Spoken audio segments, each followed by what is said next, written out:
You've got big projects to tackle, but your day gets swallowed up by repetitive tasks and constant inquiries. It's hard to make progress when you're stuck putting out fires. That's where Element 451's AI assistants come in. Acting like an extra set of hands, you get your time back for the high-impact projects. Ready to reclaim your time? Visit element451.com/AI team to learn more.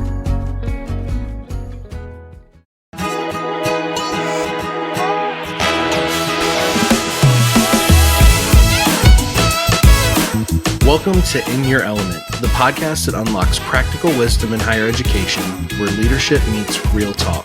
I'm Brendan Henkel, Manager of Solutions Engineering here at Element 451. And I'm Daniela Norden, Element 451's Director of Customer Success and Engagement. Join us every other Thursday for discussions with everyday heroes using Element 451 in enrollment, marketing, and student success. We'll unlock the practical tips to help you make waves on your campus.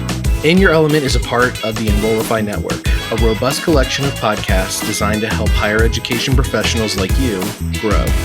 Explore our other shows at enrollify.org or check out some of my personal favorites linked in the show notes below. Enrollify is made possible by Element 451, the leading AI-powered all-in-one student engagement platform, helping institutions create meaningful, personalized, and engaging interactions with students.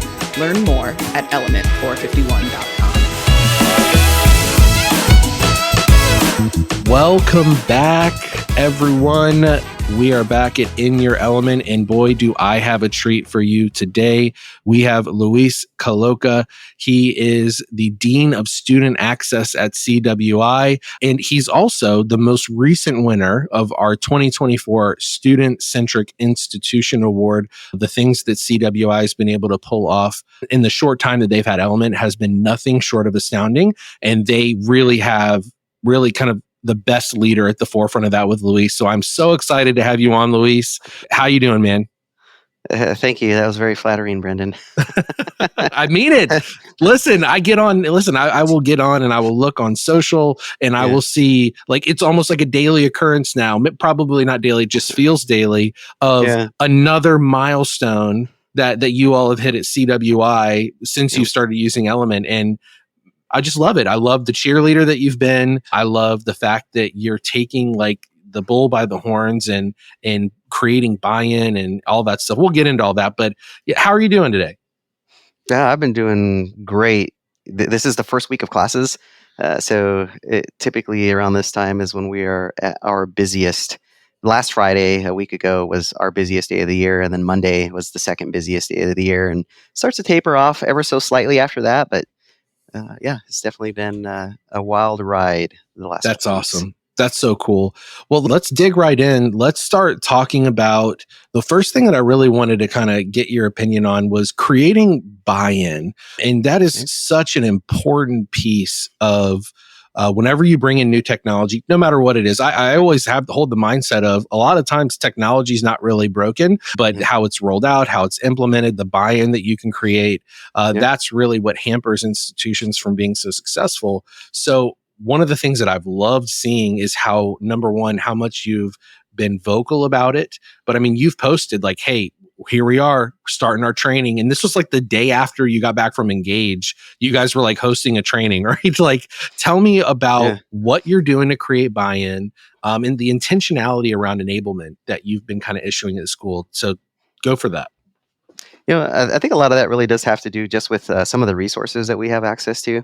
I think that we've always been very vested in terms of creating videos in order to train our team, holding events in person if need be. And we actually do have some time set aside, typically on a Friday morning before we open, for trainings, team building, whatever activities it is that we desire. And that occurs on a weekly basis, right? So we always have that set time. It's not as easy to get to during peak periods. During peak periods, it's more catch-up time. There's no time for training. The last couple of weeks, there was no training. We actually did have one today, this morning, that I already posted about as things are starting to slowly taper off. But I think it's a matter of, without that time set aside, that would not have even been a possibility. We're a pretty big department. So trying to get everyone in one place during one time can be difficult if you don't have something set aside in advance. So I think that was our starting point right there. We had the time and we learned a lot, and we wanted to bring that to the table with our folks. And even beforehand, we had already started kind of orienting the team to the product before we went live. So we had some, I wouldn't call them trainings because it wasn't anything that was formal, but we just went in and said, hey, we're going to talk about the conversations module today. Let's have a look at what it can do for us and how it will improve our work, right? So I think just that, low pressure, a little bit of exposure here and there. And then the closer we got to going live, then we had our formal trainings, right? With these are the expectations, right? This is what we've discovered as a best practice and how we want you to use the product. And then really customizing how we use the tool as we actually start to use it and seeing how it might behave, maybe a little differently than expected, or maybe it's the student behavior that's different. So then we adjust it on the fly. And we were able to create training videos to get that information out within, as you said, typically from one day to the next. I mean, we have I think just a lot of resources here that we really leverage as best we can so that we can, put something in Premiere Pro together in a matter of minutes and get it out to the team. And sometimes we wait until that Friday, but sometimes Friday doesn't come soon enough, so we get it out sooner. That's right. That's awesome. And I love it because it's like, it's planned. You have planned trainings, but then you have the intentionality of, hey, you know what? This isn't how we expected it for whether the platform or student behavior or whatever. Let's make an adjustment. But not only once you make the adjustment, let's make sure everyone knows about the adjustment. Because I think that, again, you can get a little tunnel vision, especially when you're an element captain or a CRM admin, where you can go in and you can look at a situation and I need to make this adjustment in this change. But then that trickle down of that change may not go. And then that's where you get the people that aren't on the same page. You lose buy-in and things like that. I mean, I just love it. I love seeing all the pictures of you in the training room. I love being able to see all the things that you're sharing there. So that's really awesome. Let me ask you something. Your title with Student Access, right? So Dean of Student Access. I really like that title. So a lot of things that we're doing, and I think you could probably agree with this, a lot of things that we're doing, especially with things like Bold Discovery and things like our AI assistants, we're really trying to create this accessibility for students to get information, to have conversations, and to be able to get what they need when they need it, right? And so tell me a little bit about your specific role and kind of how you view that and explain kind of what you're doing and what you're charged with. Sure. Well, a lot of it definitely has to do with getting students into the institution, Brendan. So really all of those front-end processes, they belong to this department. So we have 3 different teams, and they all have a slightly different flavor of how they approach their work. So we do have our processing team. We have recruiters that go out into the high schools, and then we also have our folks that are here in the one-stop and tend to work with more of our non-traditional student population. And then a hodgepodge of other folks. Typically that first student contact resides with someone on this team, right? And that's really, I think, where we tend to shine. So we do a really good job of getting students interested in the institution. And I think this product has helped make that transition from interest to putting something on paper, right? Like, let's get your information. Let's figure out where you're really at and what comes next, moving forward with those next steps. And I think that with this CRM, that's really how I think where my role has transitioned. Whereas typically it's been more of being out in the community, which is still important. But with the CRM, I think that we've kind of taken a step back and really taken a really in-depth look at how we do our work and how we're working with our students. And it was really difficult before when you had 5 different tools that you use to gather student information and trying to compile all of that information and figure out who's supposed to be working with the student. Nearly impossible. I mean, no one has that sort of time. So I think that within the last few months that we started to leverage Element 451, I've noticed that I not only have time, I think, to continue some of that work of being out in the community and working on large scale projects. For instance, I'm starting the discovery for us to become an institution that offers Pell Grants to prisoners. So That's awesome. those folks are getting ready to come out. After they've done their time, they've served their sentence. We want to make sure that we can work with those students and get them Pell so that they can come to school and hopefully Yeah. get some skills. Right, we know that'll reduce their recidivism rate. Wow. I've not had as much time for those large scale projects because we've been so bogged down with doing things manually and just trying to figure out what work even is there. Yeah. Let's get into a little of the nitty gritty there. So we just, high level elements helped with that. It's kind of transformed your role, but let's go specifically here. What are some things that you've been doing that has helped you be able to focus on those bigger projects now? Because it's not taking as much time for all the manual stuff that you were doing. What are some things that you're doing in Element in that have helped with that? Oh gosh, I took notes, Brendan. Dude, read off, take notes, whatever you want. Give the people all the tea, all the details. They want to know the nitty gritty. So lay it on us. What have you been doing? There's definitely a lot, and I'll tell you that we are blessed as well to just have this amazing marketing team that we have worked with hand in hand to work on our RFI forms, the admissions application, and really all of those things that have made expressing interest in the institution and applying to the institution simple, something that can be done in a matter of just a few minutes. And I'll tell you that some of the work that we did early on, especially after we deployed the admissions application, was thanks to some software that marketing had set up that gave us visibility to that student experience. So Ted, that CRM analyst, and I, we just sat down and watched. And I literally mean watched students filling out that application step by step, follow it along, noticed where they were clicking more than once, right? And I think that the tool even produces what's called rage clicks. So those folks we paid particular attention to, pulled up those records, and we just started making adjustments to the application on the fly. We started adding skip logic that we just hadn't thought about after we saw that students were struggling, and maybe it had something to do with residency. Maybe it just had something to do with how they were noting their institutional information.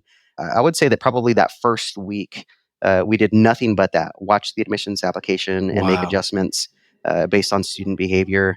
And after we saw all of those extra clicks start tapering off, we transitioned to the next thing.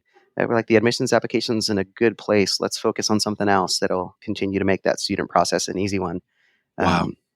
Well, I was just going to say, I mean, for listener, this is the reason why he's able to do that. Luis, tell the people, do you know how to hard code an application out and to make changes and hard code any applications?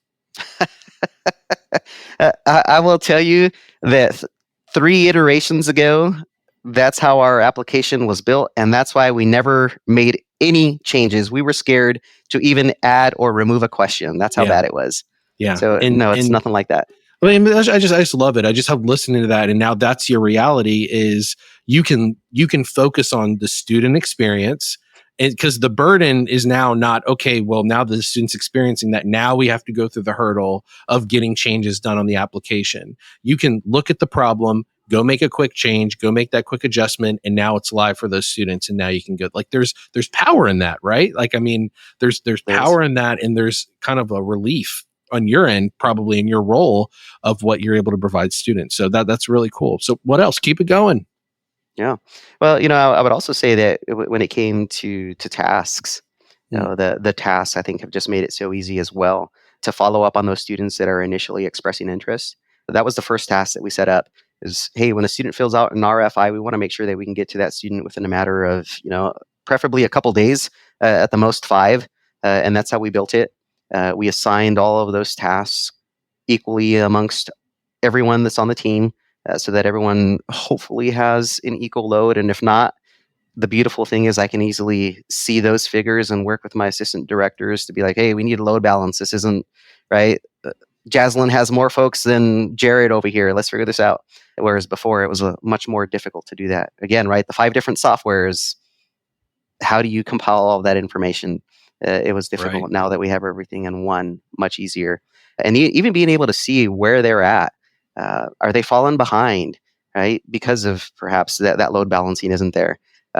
Being able to reassign folks. We have an individual that's leaving for a couple weeks on vacation, which is well deserved, right? How do we fill in? Yeah.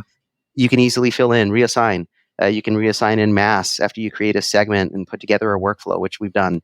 Using BoltBot to figure out, just at the press of a button, what are my tasks? Who should I focus on first? And it will let you know what's high priority versus low priority. I mean, just that in itself, because sometimes if there's a lot of work to do, it's really difficult to figure out what you should focus on first. We let the tool figure out that for us. So it's beautiful. It's amazing. That's probably why I post so much. I'm just like the biggest fan, and it's made, I think, work just fun. I love figuring out how to better use the tool, how to help the team get back to our students and focus on the work that we love, which really is working with our students and talking to them and orienting them on what comes next. Hey, it's Mallory. Element 451 is hosting the AI Engage Summit on October 29th and 30th. This free virtual event brings together leaders, innovators, and many of your favorite Enrollify creators to explore AI's impact on student engagement, enrollment marketing, and institutional success. We're packing the schedule with real examples and case studies, so you leave knowing how to harness AI to drive meaningful change at your institution. Whether you're looking to enhance student outcomes, optimize enrollment marketing, or simply stay ahead of the curve, the AI Engage Summit is your gateway to the next level of higher education innovation. Registration is free. Visit element451.com to save your spot. Now, back to the show. Man, I love that you said that. Did I demo the platform for you whenever you guys signed on? Before you signed on? Was I the person that did your demo? Do you remember? I don't think so, Brendan. No, not me. No, I think we met you down the road. Down the road? Okay, yeah. That's possible too. So one of the things that I say all the time is we want people to not just have a platform that's easy to use. We want to have a platform that's enjoyable to use. That's the goal. You don't want to, I want people to go in and kind of have fun playing with it, right? Like it's got generative AI, it's got all this new tech in it. Like I'm kind of a nerd, so I like playing with that kind of stuff. I want people to get excited about those things. And so it's one of those things. I just love that you said that. And that's just a very cool kind of takeaway was, you're enjoying it. I love that. So cool. All right, anything else? What other kind of things have you implemented that you weren't doing, or kind of how you changed that made an impact? I know one thing that I saw that you posted was you had an event that you ran. Now you ran this same event before Element. You had 88 people that attended. You ran the event again this year with Element, and you had 250 people attend. So I need the deets. I need to know what was done different and kind of where you were able to strategically kind of approach it based on the kind of change of atmosphere. I think this is a really good place to offer a plug for the Element Summit. Oh, Engage Summit? Nice. Go for it. Yes. Hey, please do. That's actually where the work began. I don't recall. It was on day 3, the hands-on session, which if anyone ever asks me, I will say if you go to the Engage Summit, day 3 is a must. That's going to be the most productive for you. So we learned that after the first one. So obviously the second time around, we had to go again. And it must have been something where we were talking about events and using Copilot. That's where we started building what we were thinking of doing for this particular event. So we worked with Copilot, and Copilot built a communications campaign for us, right? To get students interested, get them hyped, and build the event so that they could actually RSVP. We used those customization features so that the messaging was slightly different for those students that had already RSVP'd, but we still wanted to keep them engaged.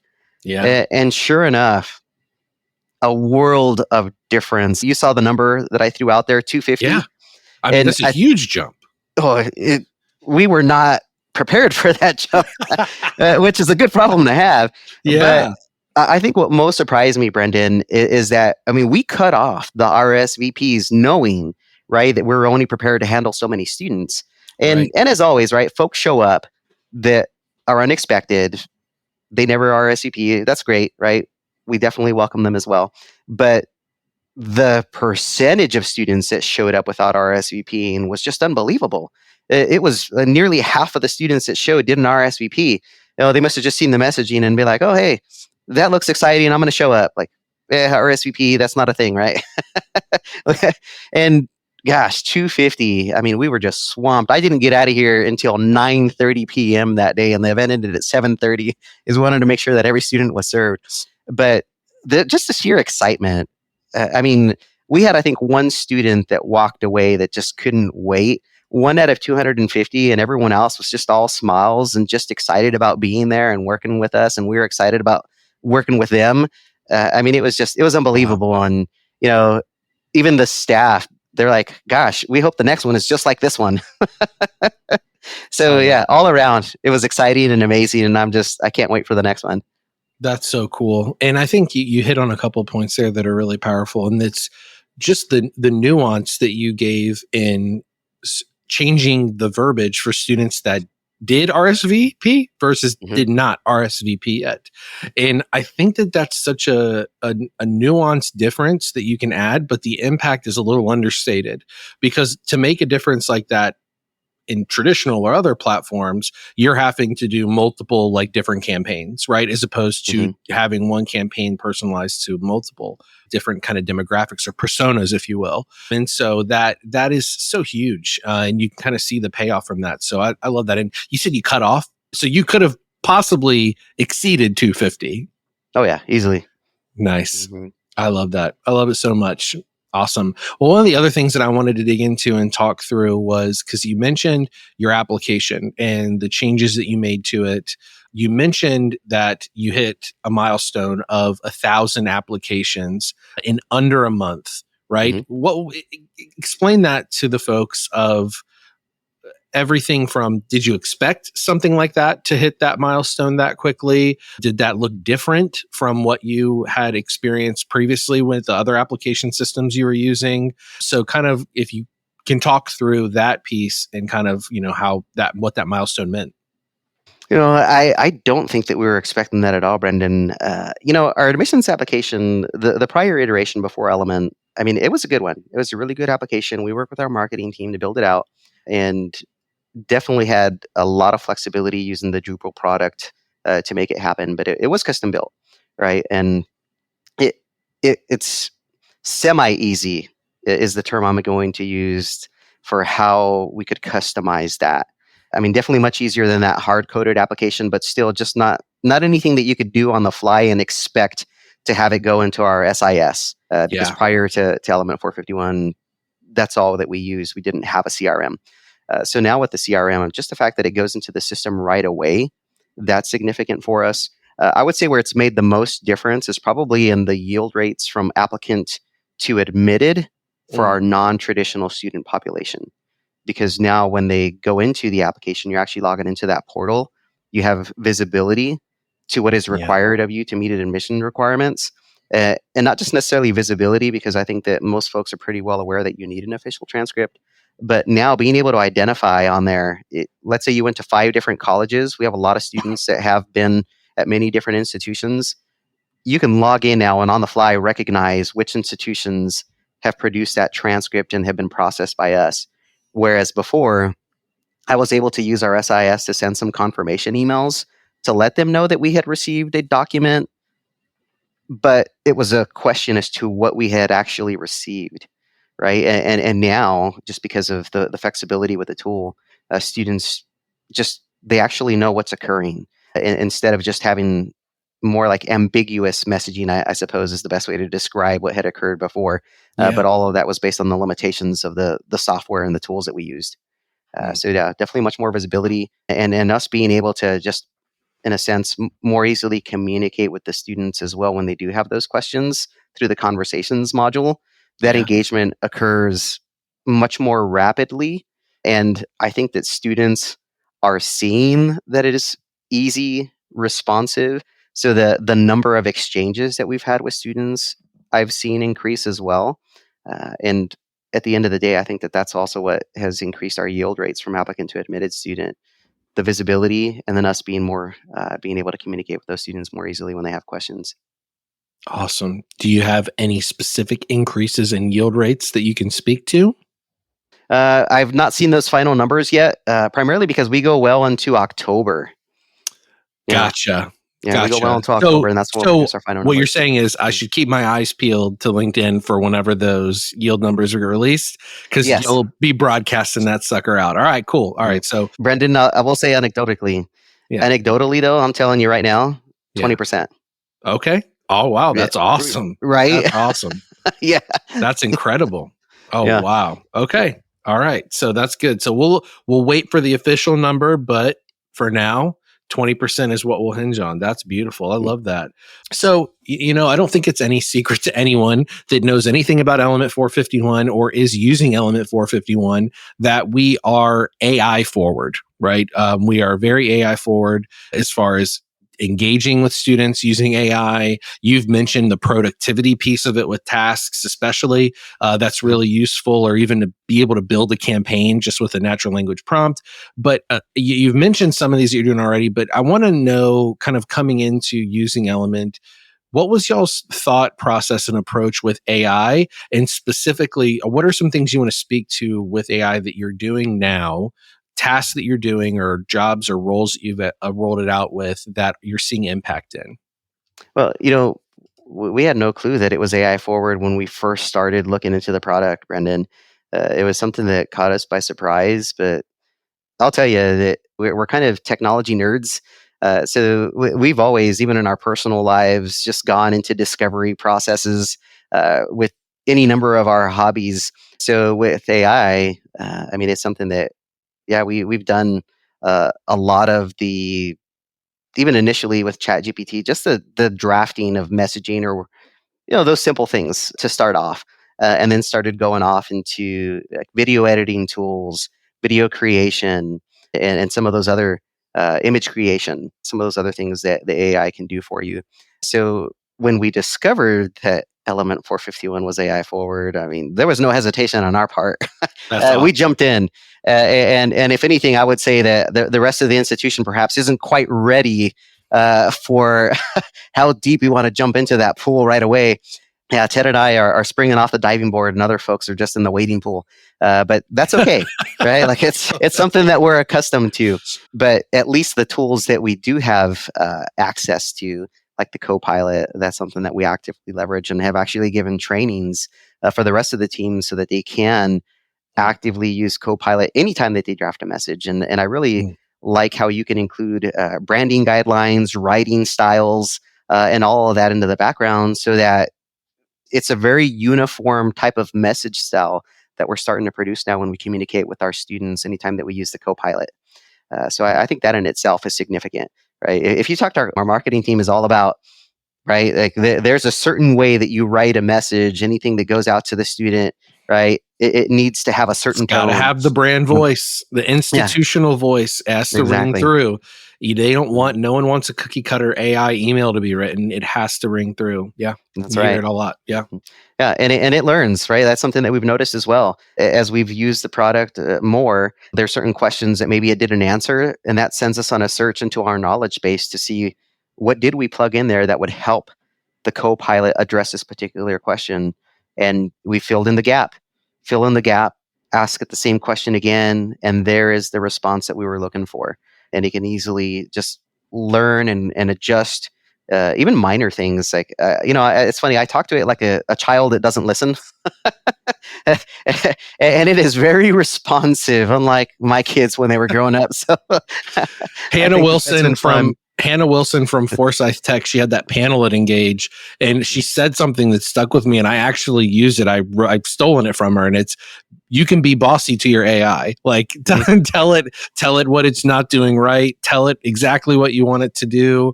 Like, you can be bossy, and that's how you get what you want out of it. So I think it's a good tip. Just tell it, be exact with what you're saying to it, right? Speak to it. A good way to say it is speak to it like it's a person. And I know that may sound weird or come off weird to some folks, but if you have someone that reports to you, intern or employee, and they're going to draft a communication flow for you or a campaign, and they give you something and it doesn't look good and you know exactly why, you're not going to just look at them and say, this is no good, and then send them on their way. At least that wouldn't be the right way to do it. You would say, hey, this is what I don't like about it. It doesn't sound this way. It doesn't look this way. Actually, I think we were more trying to capture this about it. Talk to your AI that way. And then it's able to take that. And this is where the difference is, right? You give that to a person, you're going to wait a few days for them to come back and issue you reiterations of that copy in that campaign. You give that feedback to AI, it's going to give it to you in about 5 or 10 seconds, right? And that's the difference maker. Yes. Well, and, especially at a time like right now, when we are in our peak period and we see the most student traffic, those seconds and minutes add up. And I'll tell you that being able to easily plug in with the rest of my team, because during peak periods, it is all hands on deck. It has made the world of difference for us. So right now we're sitting at about, I think, almost 10% up in credits. So, wow. Right, anytime that you grow that much, that fast, you obviously expect to see more inbound student traffic by phone, by email. And I'll tell you that last Friday, on our busiest day of the year, as I was pitching in, helping address student questions, like typically we would be maybe about a week behind on our emails. And I'll tell you, as I was working in that conversations module, it blew my mind that I was answering a question that had been submitted to CWI 2 hours before. Like, that's how caught up we were. Because of the fact that we were able to better load balance, more folks can pitch in, you could easily transfer to do tasks to others. And I would have never expected that on the busiest day of the year. And the experience that we were able to provide for our students, especially, not just those that were already in the funnel working on those last steps, but even being able to continuously engage with students that were expressing interest for the first time, that we had always struggled to do during these periods, we were caught up on our tasks too. Like, it's just an unbelievable student experience that we can now provide because of the tools that we've been given. Yeah. Wow. That was your aha moment. That was your I realized. It was the realization. You're like, whoa, this time last year, this was not my experience. And you could kind of point to it as, wow, that's very powerful. That's very cool. Well, you've kind of talked about what you're a visionary, Luis. Like, that is, I think of you and I think visionary whenever I see how you've kind of really leaned into the platform and its capabilities. So you've talked about what you are doing. What's on the horizon for CWI and using Element 451 and how you're using it? Because I know you got some things you're working on. I know you too much. I know you're going to work on some things. So what are they? Gosh. Well, I'll tell you that the institution has already identified that we do want to leverage events. That's the next module that we're going to put in a lot of work on and make sure that we can use that for all of our institutional events and anything that's internal. Gosh, if it were up to me, though, I'll tell you that BoltBot and the assistants, BoltBot's now assistants, we already did some preliminary work on that. And I think that the rest of the folks were waiting for us to start the test server before we really leaned into that heavily. But now that we just debuted our test server yesterday, that's where we're headed next. We want to really build out those student assistants to take on what we know will be a majority of the load. As even working in the conversations module as much as I have these last few weeks during peak, those simple questions, Brendan, there's no reason that we should be focusing on those, right? That's what the tool is for. That's what we need to build it to address. And that's where my focus is, like really making sure that my team can focus on the student experience for those students that require something more in depth. And that's not something that we've been able to do in the past. So that's where I'm looking. That's beautiful. And, you've taken a piece of encouragement here. You've taken steps in that direction, right? To your point that you were just making, you've seen growth. You were able to not be weeks behind in responding to some of these messages. It was 2 hours ago on your busiest day of the year. And I was going to say, I was like, man, how cool is it going to be when now you look at what happened this year and then you look at what happened next year and AI assistants are there. And guess what? You don't even have to respond to any messages on the busiest day of the year because your AI assistants have already done it. And not even in 2 hours, in right away, right? And Mhm. that's where you can kind of start to get excited about the growth you can have. Man, this has been so good. I have enjoyed our time so much. Now, there's always a question we ask on In Your Element, and we have to ask. I'm going to ask it to you, so hopefully you're ready. But Luis, when are you in your element? Well, gosh, when am I in my element? I think it's any time that we make a new, not necessarily a new discovery in the tool, but when we make an adjustment that we know is going to be impactful for our students. I love That's that. what gets me excited. Everything that we've done, I think up until now, has been one of those moments. It could be something ever so minor, making an adjustment to the profile card so that my processing team can easily send an update form to students that need to make a slight adjustment to their application that will only pop up when that situation is appropriate. That was another moment. I mean, I could list out, I'm sure, many of those for you. That's awesome. That's so cool. Well, thank you so much. I'm so excited we were able to talk and connect. And congratulations again, CWI, having us being a student-centric institution and the student-centric institution for 2024 for us. I mean, it's no surprise. I mean, I think that has been super obvious in y'all's approach and what you do, even down to the fact that as soon as you launch your application, you're just looking at what the student experience is, and that's what's driving your changes. And I just love that. So thanks so much. I've enjoyed having you on. I can't wait to see all the new social posts coming up, to see all the new things that you're accomplishing and the milestones you guys get to. But we've enjoyed having you, and super excited to see what comes next for CWI. Thanks, Luis. In Your Element is part of the Enrollify podcast network. If you like this podcast, chances are you'll like other Enrollify shows too. Our podcast network is growing by the month, and we've got a plethora of marketing, enrollment, and higher ed technology shows that are jam-packed with stories, ideas, and frameworks, all designed to empower you to be a better higher ed professional. Our shows help higher ed marketers and enrollment professionals find their next big idea and feature a selection of the industry's best as your host. Learn from Mallory Wilsey, Artis Kadu, Maya Demishkovich, and so many other of your favorite leaders in higher ed. Enrollify is made possible by Element 451, the leading AI-powered, all-in-one student engagement platform, helping institutions create meaningful, personalized, and engaging interactions with students. Learn more at element451.com.